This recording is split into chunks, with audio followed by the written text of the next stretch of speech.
দর্শক আসসালামু আলাইকুম। দর্শক, বাংলাদেশের ইতিহাসে অন্যতম একটি ঘৃণিত রাজনৈতিক দলের নাম হচ্ছে জাতীয় পার্টি। এই জাতীয় পার্টি কিন্তু এখন ক্ষমতায় আসার জন্য বিভিন্ন ধরনের কথাবার্তা বলতেছেন, বিভিন্ন বক্তব্য দিচ্ছেন, বিভিন্ন জনের কাছে ক্ষমা চাচ্ছেন। তেমনই একটি নিউজ আজকে করেছে চ্যানেল 24। এই নিউজে বলা হয়েছে যে ক্ষমা চাইলেন জিএম কাদের। তো জিএম কাদের কিসের জন্য ক্ষমা চাইলেন, কি কারণ, এটা আসলে আলোচনা করার আগে মনে হয় যে জাতীয় পার্টি সম্পর্কে একটু জাতীয় পার্টির যে পূর্বের কার্যক্রম গুলো একটু আসলে আলোচনা করা দরকার। তো বিগত নির্বাচনের সময় আমরা দেখেছি যে এই জাতীয় পার্টি কিন্তু নির্বাচনে গিয়েছেন, বিশেষ করে এই যে জিএম কাদের এবং ওনার ভাবি রওশন এরশাদ, এদের যে দেবর ভাবির কিছু কাণ্ড কিন্তু আমরা মিডিয়ায় দেখেছি, এবং নির্বাচনে যাবে না যাবে এগুলা নিয়ে কিন্তু নানা কথাবার্তা চলছিল। তো শেষমেশ কিন্তু তারা নির্বাচনে গিয়েছিল এবং তারাই কিন্তু প্রধান বিরোধী দল ছিল এই আওয়ামী লীগের। তো এখন জিএম কাদের বলতেছেন যে উনি অনেক চাপে নির্বাচনে গেছেন।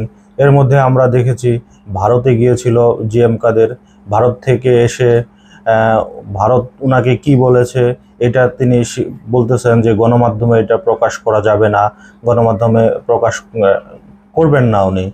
তো উনি কেন গণমাধ্যমে প্রকাশ করবেন না, এটা হচ্ছে আমার প্রশ্ন।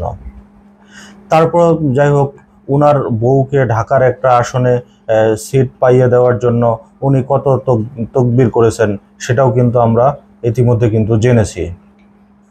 তার মধ্যে ওনাদের যে বেশ কিছু, বিশেষ করে 14 বা 18 নির্বাচনে কিন্তু আমরা অনেক নাটক দেখেছি। শেষমেশ কিন্তু তারাই কিন্তু এই নির্বাচনে কিন্তু বিরোধী দল ছিল। তো এটা নিয়ে আসলে নতুন করে বলার কিছু নেই। এই জাতীয় পার্টি মূলত দলটা একটা নিকৃষ্ট দলে পরিণত করেছেন জাতীয় পার্টির বেশ কিছু নেতাকর্মী, তার মধ্যে কিন্তু এই জিএম কাদের অন্যতম। অবশেষে আজকে উনি জনগণের কাছে ক্ষমা চাচ্ছেন এবং বলতেছেন যে আমাদের বেশ কিছু ভুল হয়েছে, এগুলা সরকারের চাপে, আওয়ামী লীগ সরকারের চাপে পড়ে আমরা নির্বাচনে যেতে বাধ্য হয়েছি। এই জিনিসগুলো কিন্তু জিএম কাদের এখন স্বীকার করতেছে। তো প্রশ্ন হচ্ছে, এতদিন উনি কেন এইসব কার্যক্রমগুলো স্বীকার করেননি? উনি কিসের ভয়ে, জেলে যাওয়ার ভয়ে স্বীকার করেননি? তো জেলে যেতেন। বাংলাদেশের যারা রাজনীতিবিদ, খালেদা জিয়ার মতো রাজনীতিবিদ জেলে ছিলেন এই প্রায় 76-78 বছর বয়সে, তো আপনিও জেলে থাকতেন। তা অ্যাটলিস্ট তাহলে তো জাতীয় বেঈমানে পরিণত হতেন না। এখন তো আপনি জাতীয় বেঈমানে পরিণত হয়েছেন। তো চ্যানেল 24 এটা নিয়ে একটা নিউজ করেছেন। নিউজে বলা হয়েছে, নিজের ভুল ত্রুটির জন্য জনগণের কাছে ক্ষমা চেয়েছেন জাতীয় পার্টির চেয়ারম্যান জিএম কাদের। সোমবার 16 সেপ্টেম্বর বিকেলে ঈদে মিলাদুন্নবী উপলক্ষে জাতীয় পার্টির চেয়ারম্যান বনানীর কার্যালয়ে আয়োজিত সভায় দোয়া ও মাহফিলে জনগণের সামনে তিনি ক্ষমা চান। জিএম কাদের বলেন, জাতীয় পার্টি দেশের জনগণের পক্ষে কাজ করেছে। আসলে জাতীয় পার্টি দেশের জনগণের পক্ষে কি কাজ করেছে এটা আসলে আমার জানা নেই।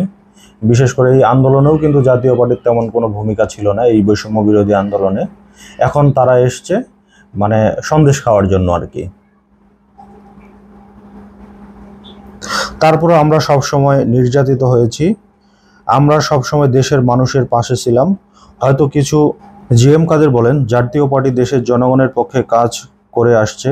আসলে ওনারা কি কাজ করেছে এটা আসলে আমার জানা নেই এবং বোধগম্য হচ্ছে না যে ওনারা কি কাজ করেছে, কোথায় কি কাজ করেছে না করেছে। আমি যতটুকু সবসময় দেখেছি, জাতীয় পার্টি সবসময় নিজের স্বার্থ আদায়ের জন্য কাজ করেছে। তো আমরা বারবার নির্যাতিত হয়েছি, আমরা সবসময় দেশের মানুষের পক্ষে ছিলাম। হয়তো কিছু ভুল হয়েছে, সেটা আমাদের অনিচ্ছাকৃত। ভুল ত্রুটি হলে ক্ষমা করার অনুরোধ রইল। অনিচ্ছাকৃত ভুল ওনাদের। 2014 সালের পর থেকে জাতীয় পার্টিকে ব্ল্যাকমেইল করে নির্বাচনে আনা হয় দাবি করে জাতীয় পার্টির চেয়ারম্যান বলেন, আওয়ামী লীগ সরকারের আমলে দ্বাদশ জাতীয় সংসদ নির্বাচনে অংশ নিতে জোর করা হয়েছিল। বিভিন্নভাবে আমাদের নির্যাতন ও নিপীড়ন করা হয়েছে। জাতীয় পার্টি শুরু থেকেই কোটা সংস্কার আন্দোলনের পক্ষে সোচ্চার ছিল দাবি করে জিএম কাদের বলেন, জুলাইয়ে প্রথমে সংসদে দাঁড়িয়ে শিক্ষার্থীদের যৌক্তিক আন্দোলনের পক্ষে কথা বলি। যখন কেউ কথা বলেনি অথবা যখন শিক্ষার্থীদের উপর গুলি চালানো হলো, তখন সরকার জুলুম নির্যাতনের প্রতিবাদ করেছিল জাতীয় পার্টি। তো জাতীয় পার্টি জুলুম নির্যাতনের প্রতিবাদ করে একবারে উদ্ধার করে ফেলছে। তো এই জাতীয় পার্টি দর্শক, এই জাতীয় পার্টি কিন্তু সব সময় বাংলাদেশে একটা সুবিধাবাদী দল ছিল। তো আগে ওনাদের অনেক খারাপ কার্যক্রম আছে, সেসব দিকে না যাই। এই যে হাসিনা সরকারের সময় ওনাদের যেই ভূমিকা ছিল, এটা অবশ্যই প্রশ্নবিদ্ধ করার মতো। এই জাতীয় পার্টিকে ভবিষ্যতে কিন্তু বিশ্বাস করা ঠিক হবে না, কারণ এরা যে কোনো সময় কিন্তু আবার সবল দিতে পারে। তো দর্শক, আজকে এই পর্যন্তই। আল্লাহ হাফেজ।